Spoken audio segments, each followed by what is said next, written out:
Last Friday, Turkey, Saudi Arabia and Pakistan signed a joint defense agreement in Mecca. It is being called a Muslim NATO, but the label is misleading. NATO's core is Article 5. An attack on one member is an attack on all, with joint military response as an obligation, not an option.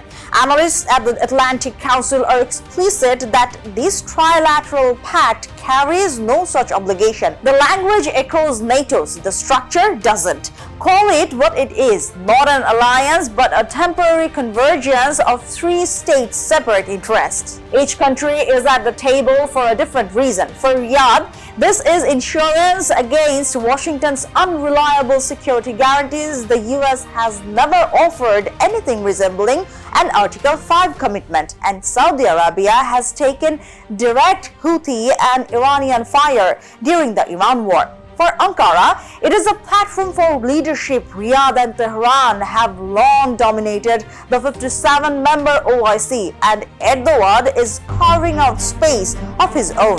For Islamabad, it is a survival strategy. Pakistan's strategic value to Washington collapsed after the US withdrawal from Afghanistan, leaving it more dependent on Saudi money and Turkish weapons technology. Combine those three interests and Iran absorbs the pressure. The Saudi-Iran rivalry isn't new, but it now comes backed by Turkish military capability and Pakistani manpower.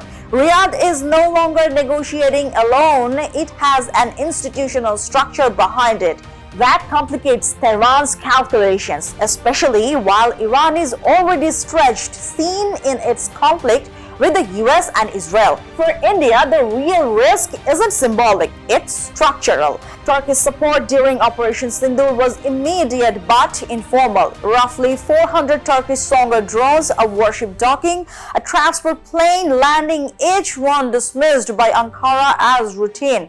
That support now sits under a signed agreement. The next time a conflict breaks out, Turkish backing won't depend on diplomatic goodwill. It becomes part of a standing commitment. That shift, not 6 aircraft or 1 warship, is what should concern Delhi. The agreement's own language sets real limits though. Saudi Deputy Minister Riyad Krimli has said outright that it isn't meant to build a military axis or a sectarian bloc. So, Muslim NATO is a far more dramatic phrase than the deal itself. The real question isn't what the bloc is called.